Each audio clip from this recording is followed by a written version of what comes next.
Welcome to Battleground Politics. I'm Mayk. In the coming months, the presidential race, Senate races, House races, they're going to get a lot of attention. But the government as it stands right now doesn't stop. There is still a Congress. They're still getting paid. There are still things in this country that need some attention. So when I went to Washington, D.C. for the State of the Union recently, I took some time to ask the lawmakers I talked to one simple question. What can you actually get done this year?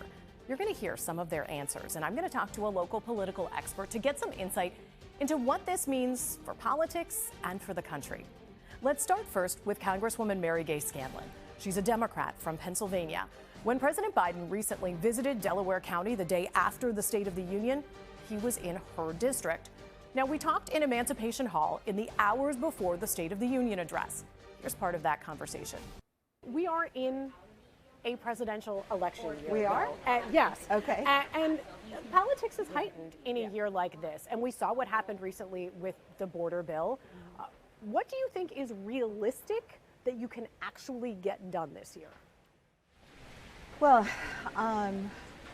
we have seen, Pennsylvania obviously remains the keystone in an election year, and we see a lot of pressure on our Pennsylvania elections. There are certain basic things that Congress has to accomplish, like passing a budget, like assuring our national security, and it's been a really rocky road. We've seen the House Republicans continually shut down bills that are necessary to our nation's financial health. That's a pretty low bar, though, to just say you got to pass a budget. Can you get something substantive done in this election year? The Senate has shown it's able to move things on a bipartisan basis. The sticking point has been the House Republicans and the Speaker listening to the extremists rather than coming to the middle where most Americans are. If we see people willing to work in a bipartisan manner, then we can get a lot done. But that has been the problem up until now. Now we're reassured that we were able to pass part of the budget yesterday, and we're waiting for the Senate to sign off on that. And then it should go to the president's desk, but we've got another tranche of budget bills that have to be passed in 2 weeks. Is there anything else you can point to, though, that you say, we can do that this year? So far, our biggest accomplishments have been keeping the government open. We can do it. House Democrats have been ready to work with the House Republican majority, but they have not been willing to work, as I said, with the vast majority of the American people.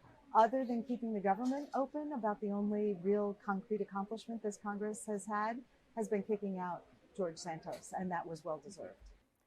So Congresswoman Scanlon was talking about House Republicans. I talked to a House Republican to get his take. Congressman Jeff Van Drew is a Republican from New Jersey. Here's some of what he had to say. It's a presidential election year. Politics are hot this year. People understand that, but you got a year ahead of you. You got 8 months ahead of you. What do you think can get done this year? Look, realistically, it's up to us to try to get as much done as we possibly can. What's realistic, though? What can you point to anything? It's going to be difficult. Hopefully there are some issues. Hopefully we can do something about the border. President Biden still has a chance. If he doesn't want to do H.R. 2 that we sent over there, let's see something that really has a substantive result.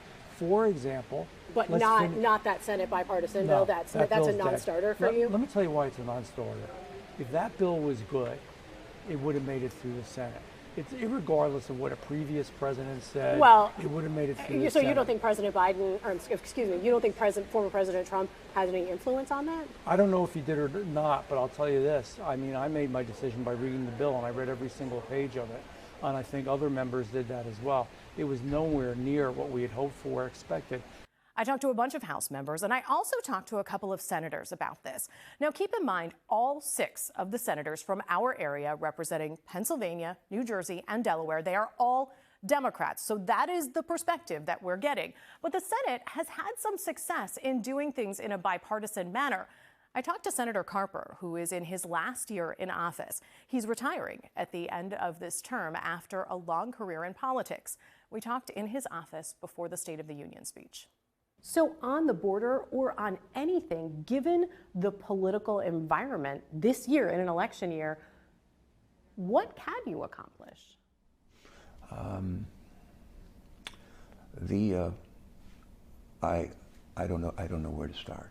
I'll just, in this room, just in the last hour, we've had a conversation that deals with bipartisan legislation that I'm leading with a Republican senator from Louisiana, Dr. Bill Cassidy, where we're going to use a program called the PACE program to actually provide for people who are eligible for Medicaid and eligible for Medicare. We're going to make sure that the programs are coordinated, and we're going to be providing better health care for millions of people. That's the kind of thing that we're working on, and we'll get it. Does it get a lot of attention? No. Does it mean anything? Yes, it does. It brings down health care costs and provides better coverage for people who need it. So, one of the things President Biden is going to be talking about is what he wants to do in the next year, certainly. So, do you think things can get through this year, substantive things? If our Republican friends who have in the House, if they continue to be twisted around and moved around by Donald Trump, it makes it hard to get stuff done. And we should have in place. We should have great border legislation. We could have had it, and Trump intervened and stopped that. If he wants to continue to do that, the House Republicans want to continue to follow his whims, and then it's going to be hard to get anything done. On the other hand, if the House Republicans will do what the Republicans in the Senate have done, and said, let's be Americans first and not do the bidding of a likely Republican nominee for president, we can get stuff done, and when we need to. Senator Carper's Delaware colleague, Senator Chris Coons, is co-chair of the Biden re-election campaign. I talked to Senator Coons after the State of the Union speech, back again in Emancipation Hall. What do you think can get done realistically this year? Well, we are going to pass full-year appropriations bills, which are going to make a significant difference.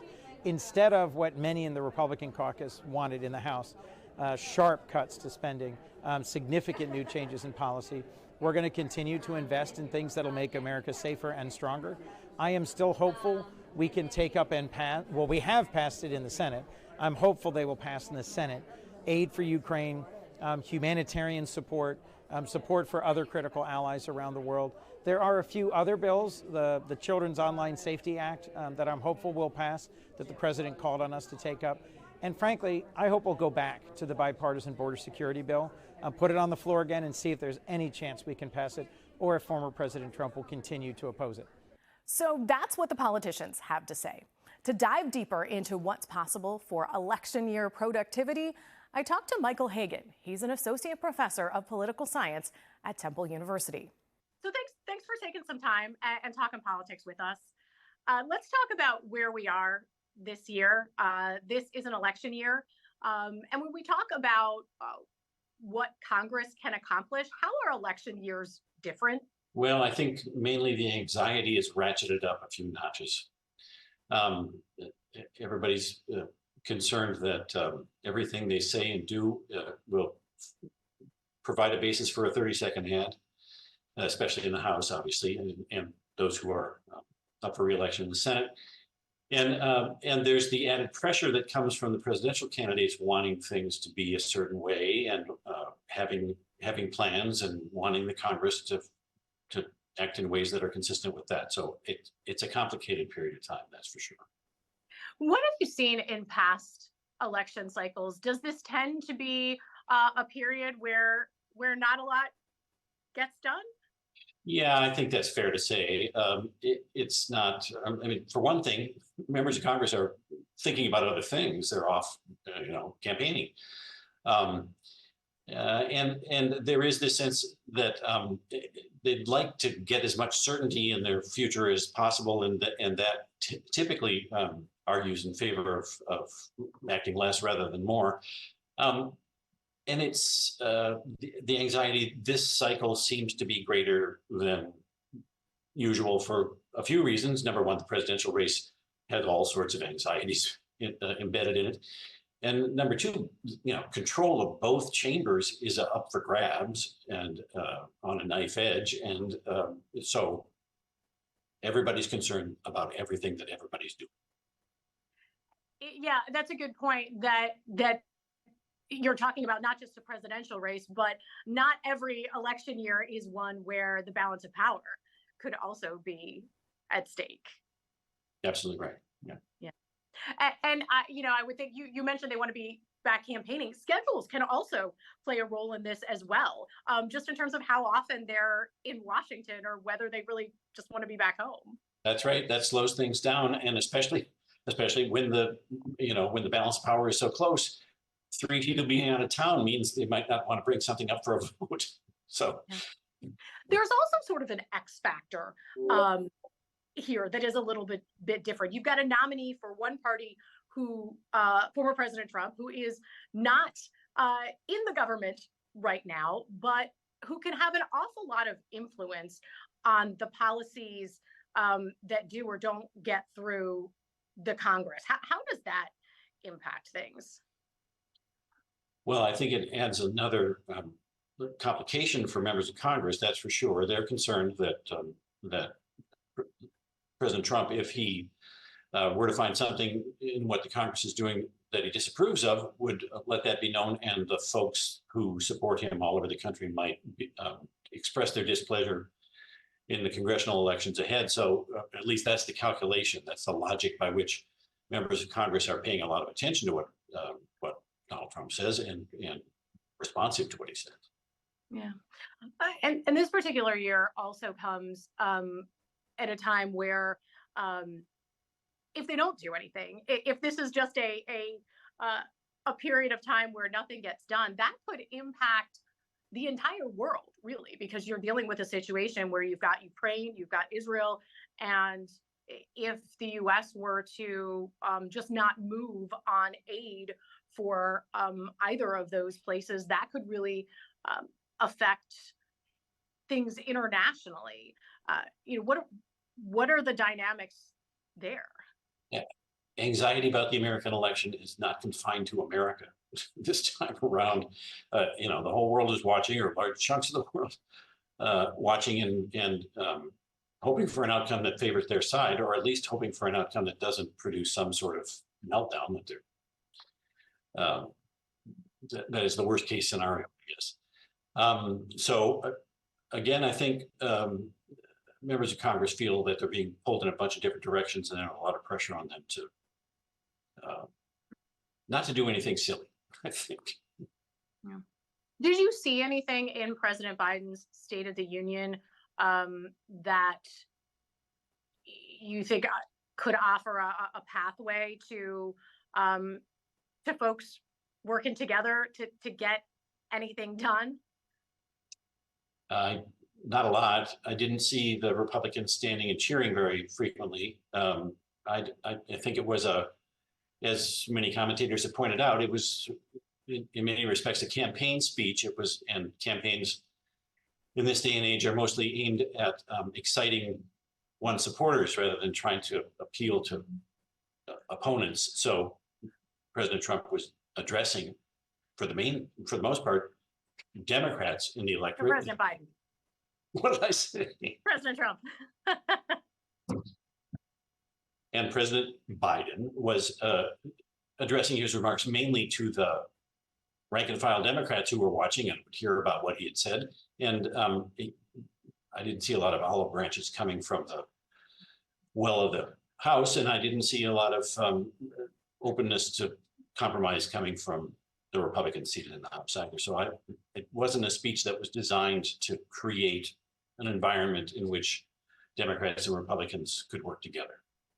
Which I suppose is to be expected, given, as to go back to where we started, that this is the presidential election year. It's not like it's a first year out of the gate where you're trying to set a tone for, hey, we can work together in my first year kind of thing. It's more than that, honestly. I mean, I think polarization of the electorate has a lot to do with it. It's not, 40 years ago, Democratic and Republican presidents might have been more conciliatory, but these days, practically everyone thinks of himself or herself as a Democrat or a Republican and is going to vote that way, come hell or high water. And so the campaigns are not aimed at persuading voters of anything except to get to the polls on election day, or their person is going to lose.